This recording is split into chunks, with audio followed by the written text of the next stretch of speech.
Assalamualaikum warahmatullahi wabarakatuh. Saya Nindi Indah Utami dengan NIM 21306 akan mempresentasikan materi tentang siklus pengeluaran, yaitu pembelian dan pengeluaran kas.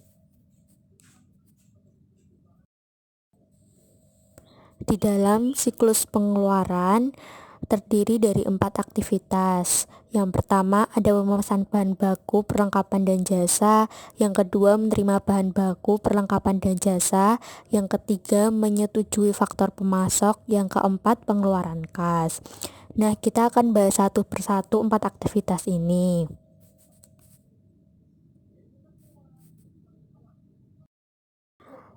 Aktivitas yang pertama adalah memesan bahan baku, perlengkapan, dan jasa. Di dalam memesan bahan baku, perlengkapan, dan jasa, kita dapat mengidentifikasi apa, kapan, dan berapa banyak untuk pembelian. Nah, prosesnya itu terdiri dari 3 pendekatan, yaitu ada pendekatan Economic Order Quantity atau EOQ, yang mana pendekatan tersebut adalah untuk mengelola persediaan yang menjaga stok yang cukup sehingga produksi dapat berlangsung jika pemasok terlambat dalam pengiriman. Nah, di dalam economic order quantity ini ada yang namanya reorder point, di mana reorder point ini untuk menentukan tingkat yang mana saldo persediaan dari suatu barang harus berada sebelum pesanan untuk mengisi stok dimulai. Yang kedua ada pendekatan Material Requirement Planning atau MRP, yaitu adalah sebuah pendekatan untuk manajemen persediaan yang berupaya mengurangi tingkat persediaan yang dibutuhkan dengan meningkatkan akurasi teknik perkiraan untuk menjadwalkan pembelian dengan lebih baik guna memenuhi kebutuhan produksi.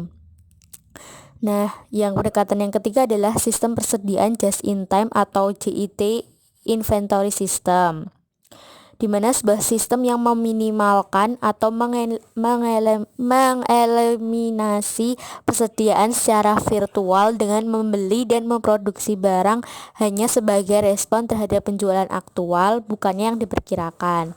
Nah, sistem JIT ini tuh berupaya buat meminimalkan tapi nggak mengeliminasi secara total persediaan barang jadi dengan membeli dan memproduksi barang hanya sebagai respon terhadap penjualan aktual, bukannya yang diperkirakan.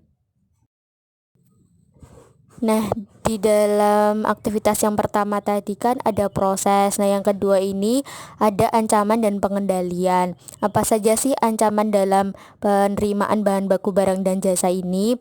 Nah, di sini ancamannya ada data induk tuh tidak akurat, pengungkapan tidak diotorisasi dan informasinya sedikit sensitif, kehilangan atau penghancuran data, kinerjanya buruk, kekurangan dan kelebihan persediaan, dan yang lain-lain. Nah, ada ancaman berarti kita juga bisa ngendaliin ancaman tersebut. Cara pengendaliannya tuh yang pertama ada pengendalian integritas pemrosesan data, pembatasan akses terhadap data induk, tinjauan atas seluruh perubahan data induk, pengendalian akses, backup, dan prosedur pemilihan bencana, laporan manajerial, dan yang lain-lain.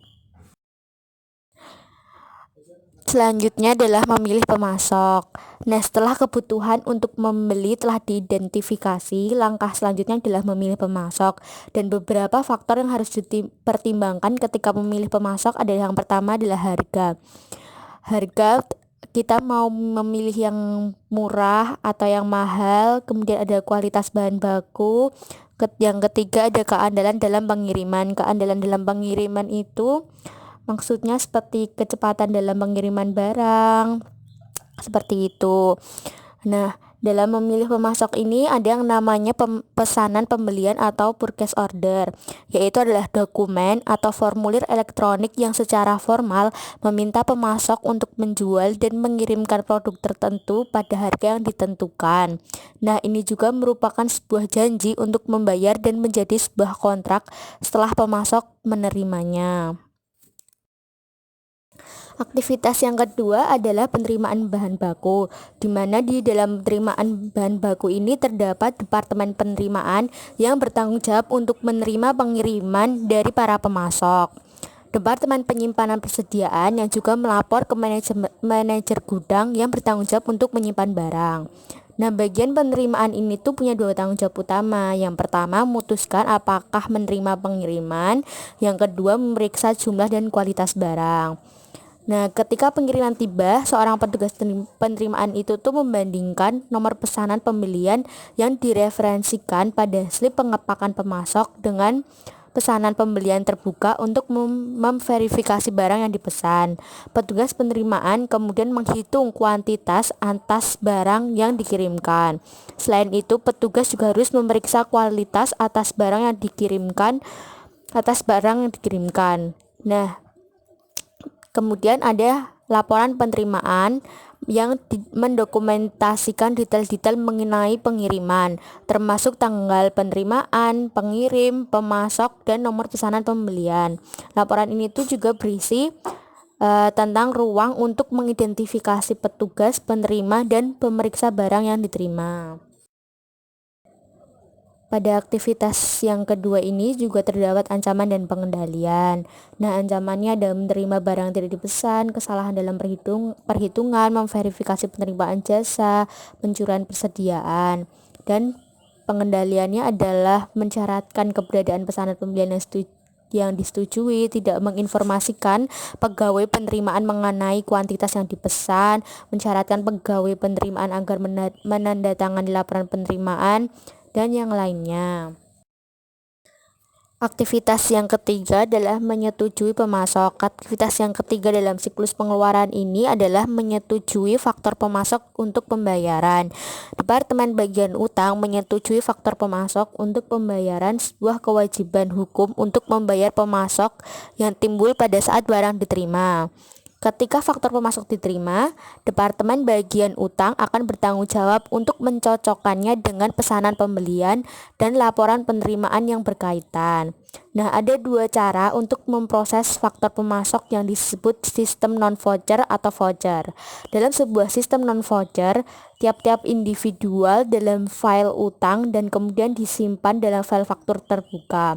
Kalau dalam sistem voucher, sebuah dokumen tambahan yang disetujui sebagai voucher pencairan juga dibuat ketika sebuah faktor pemasok disetujui untuk pembayaran. Nah, dalam aktivitas ketiga ini ada ancaman dan pengendalian. Ancamannya adalah kesalahan dalam faktor pemasok dan kesalahan dalam posting utang. Pengendaliannya adalah memverifikasi atas keakuratan faktur, mensyaratkan tanda terima mendetail untuk pembelian kartu pengadaan, pembatasan akses ke data induk pemasok, memverifikasi tagihan biaya pengiriman dan penggunaan saluran pengiriman yang setujui, dan yang lainnya. Yang keempat adalah aktivitas pengeluaran kas. Nah, aktivitas ini tuh menjadi aktivitas terakhir, yaitu pada siklus pengeluaran, yaitu pembayaran faktur yang telah disetujui pada aktivitas ini. Disebut dengan aktivitas pengeluaran kas karena dilaksanakan oleh kasir yang bertanggung jawab kepada manajer keuangan. Tujuan diselenggarakannya adalah untuk menjamin bahwa pembayaran kepada pemasok dilakukan tepat waktu dan dalam jumlah yang benar. Nah, di dalam aktivitas terakhir ini tuh ada namanya keputusan kunci, yaitu dalam prosedur pengeluaran kas adalah menentukan apakah perusahaan akan memanfaatkan fasilitas potongan yang tersedia atau tidak. Untuk membuat keputusan ini dibutuhkan informasi anggaran kas jangka pendek. Dalam anggaran kas tersebut tergambar taksiran arus kas masuk dan arus kas keluar untuk satu periode tertentu di masa mendatang. Biasanya setiap satu periode itu tuh 1 tahun. Nah, informasi apa aja sih yang tercantum dalam anggaran tersebut itu tuh berasal dari sumber. Ada bagian piutang dagang yang memberikan proyeksi penerimaan kas, file utang dagang, dan file order pembelian yang menunjukkan potensi pembayaran kepada para pemasok. Yang dimaksud adalah taksiran arus kas keluar di masa mendatang. Fungsi sumber daya manusia yang memberikan informasi tentang kebutuhan kas untuk pembayaran gaji karyawan. Jika cukup anggaran kas menunjukkan bahwa perusahaan membutuhkan kas dalam jumlah yang untuk memenuhi kebutuhan pengeluaran kas, maka fasilitas potongan yang tersedia harus dimanfaatkan agar dapat diperoleh penghematan pengeluaran kas. Di aktivitas terakhir ini terdapat ancaman dan pengendalian pengeluaran kas. Yang pertama, ancamannya adalah kegagalan untuk memanfaatkan diskon bagi pembayaran tepat waktu, pembayar untuk barang yang tidak diterima, pembayaran duplikat, pencurian kas, mengecek perubahan, dan yang terakhir adalah masalah arus kas. Pengendaliannya ada beberapa pengendalian, yaitu yang pertama ada pengisian faktur berdasarkan tanggal jatuh tempo untuk diskon. Anggaran arus kas mensyaratkan bahwa seluruh faktur pemasok dicocokkan dengan dokumen pendukung. Anggaran bagi jasa mensyaratkan tanda terima bagi biaya perjalanan dan yang lainnya. Nah, sekian presentasi dari saya. Apabila ada kesalahan saya mohon maaf. Wassalamualaikum warahmatullahi wabarakatuh.